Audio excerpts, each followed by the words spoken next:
Chaque jour, Charles et Carole vous présentent la leçon de l'école du sabbat.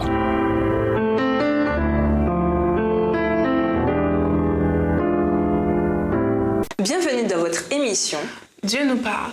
Nous voici à la leçon de vendredi. Pour aller plus loin. Le retour de Jésus n'est pas l'épilogue, l'annexe ou la postface de cette triste histoire du péché et de la souffrance dans ce monde déchu. Non, le retour de Jésus, c'est l'apothéose, le grand espoir de la foi chrétienne. Sans cela, que resterait-il? L'histoire de l'humanité se poursuivra, scène après scène, tragédie après tragédie, jusqu'à ce que tout se termine dans la mort. En dehors de l'espérance que nous offre le retour de Christ, la vie, selon les mots de William Shakespeare, est une histoire dite par un idiot, pleine de fracas et de furie, et qui ne signifie rien. Et pourtant, nous avons cette espérance parce que Jésus a payé notre rançon de sa vie. C'est dit dans Marc 10, verset 45. Et qu'il revienne vraiment pour récupérer son dû. Les étoiles du ciel ne nous parlent pas de son retour. Les oiseaux qui gazouillent dans les arbres ne l'annoncent pas.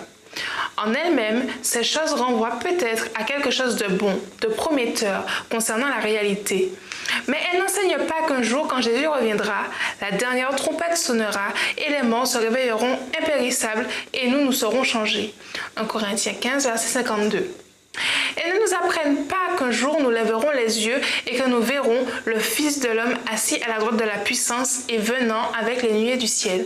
Marc 14, verset 62. Non, nous savons toutes ces choses parce que la parole de Dieu nous les a enseignées et nous avons confiance en ce que cette parole nous promet.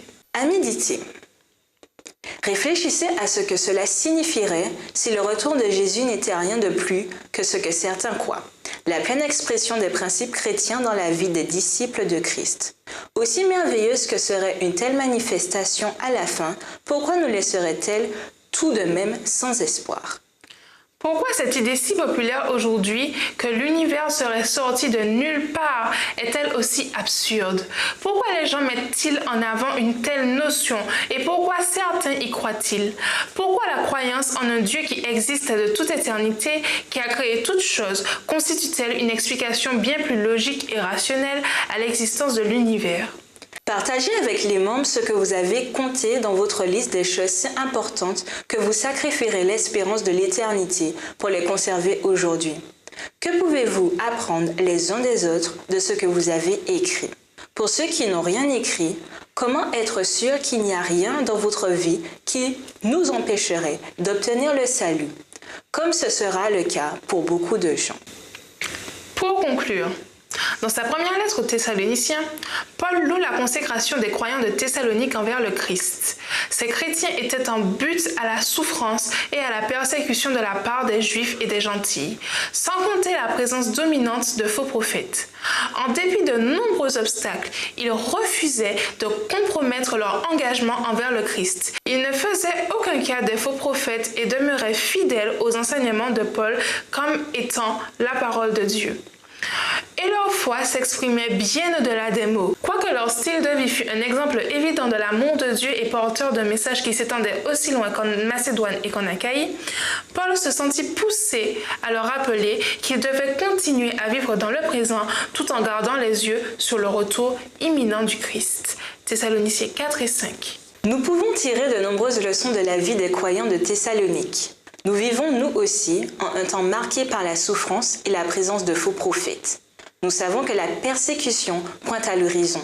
Mais à l'instar des Thessaloniciens, notre engagement envers le Christ devrait nous permettre d'être des exemples d'amour, de ténacité et de foi pour les nations environnantes. Notre foi doit aller au-delà des mots. Nous devons l'exercer dans notre routine quotidienne, de sorte que notre style de vie puisse représenter ce que le Christ a fait pour nous et manifester l'avenir que nous attendons impatiemment et qu'il donnera, selon sa promesse, lors de son retour.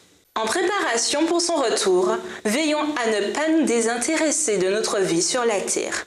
Au revoir. Et à demain si je veux. Dieu nous parle. Chaque jour, Charles et Carole vous présentent la leçon de l'école du sabbat.